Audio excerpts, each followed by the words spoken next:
வணக்கம் மக்களே, 3 வகையான வங்கி கணக்குகள் முடக்கப்படும் அப்படிங்கிற மாதிரியான ஒரு அதிரடி அறிவிப்பு தான் வெளியாயிருக்கு.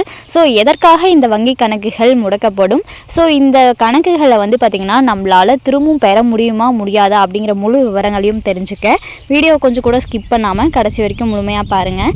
அப்போ தான் இதோட முழு விவரங்களையும் உங்களால் தெரிஞ்சுக்க முடியும். இதுதான் முதன்முறையாக நம்ம வீடியோவை பார்க்குறீங்கன்னா மறக்காமல் நம்ம சேனலை சப்ஸ்கிரைப் பண்ணிவிட்டு அந்த லைக் பட்டனை தட்டி விட்டுருங்க. வாங்க வீடியோக்குள்ளே போகலாம். நாடு முழுவதும் 3 வகையான வங்கி கணக்குகள் மூடப்படுவதாக ரிசர்வ் வங்கி அறிவித்துள்ளது.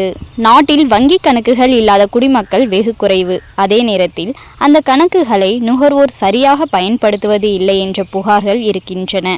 இந்நிலையில் பயன்பாட்டில் இல்லாத வங்கி கணக்குகள் மூடப்படுவதாக ரிசர்வ் வங்கி அறிவித்துள்ளது. பயன்படுத்தப்படாத கணக்குகளை 3 வகையாக பிரித்து மூடுவதாக தெரிவித்துள்ளது. முதலாவதாக, தொடர்ந்து 2 ஆண்டுகள் அல்லது அதற்கு மேலாக எந்த பண பரிவர்த்தனைகளும் செய்யாத கணக்குகள் மூடப்படுகின்றன. இந்த கணக்குகளை பெரும்பான்மையான சைபர் கிரைம் குற்றங்களுக்கு பயன்படுத்துவதே இதற்கு காரணம் என ரிசர்வ் வங்கி கூறியுள்ளது.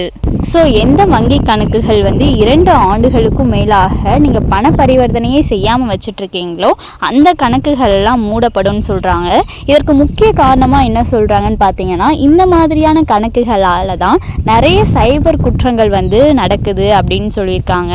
ஸோ இரண்டாவதாக பார்த்தீங்கன்னா, 12 மாதங்கள் எந்தவித பரிவர்த்தனைகளும் செய்யப்படாத கணக்குகள் செயலற்ற கணக்குகள் ஆகும். இவையும் முடக்கும்படி கூறியுள்ள ரிசர்வ் வங்கி அந்த கணக்குகளை மீண்டும் செயல்பாட்டுக்கு கொண்டு வர வேண்டுமென்றால் சம்பந்தப்பட்ட வங்கி கிளையை நேரடியாக அணுகுமாறு கூறியுள்ளது.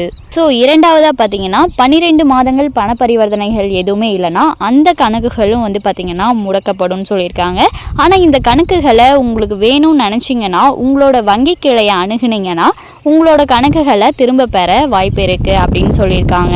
ஸோ 12 மாதங்களாக எந்த பரிவர்த்தனைகளும் செய்யாமல் வச்சுட்டு இருந்து உங்களோட கணக்கு மூடப்பட்டிருக்கு அப்படின்னா நீங்கள் உங்களோட வங்கி கிளையை அணுகி இதற்கான சொல்யூஷனை தேடிக்க முடியும். மூன்றாவதாக பார்த்தீங்கன்னா, 0 பேலன்ஸ் இருக்க கணக்குகளும் பார்த்தீங்கன்னா மூடி வைக்கப்படும் அப்படின்னு சொல்லியிருக்காங்க.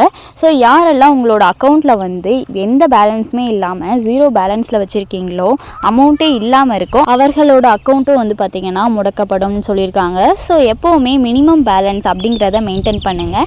இல்லைனா அதில் கம்மியாக கூட இருக்கலாம். ஆனால் 0 பேலன்ஸ்லேயே ரொம்ப நாட்களாக உங்களோட அக்கௌண்ட் இருக்குது அப்படின்ற பட்சத்தில் அது முடக்கப்பட நிறைய சான்ஸ் இருக்குது. ஸோ ஃபர்ஸ்ட் பார்த்தீங்கன்னா நீங்கள் மினிமம் பேலன்ஸை மெயின்டைன் பண்ணணும். அது மட்டும் இல்லாமல் பண பரிவர்த்தனைகள் பார்த்தீங்கன்னா அடிக்கடி செஞ்சிட்ருக்கணும்.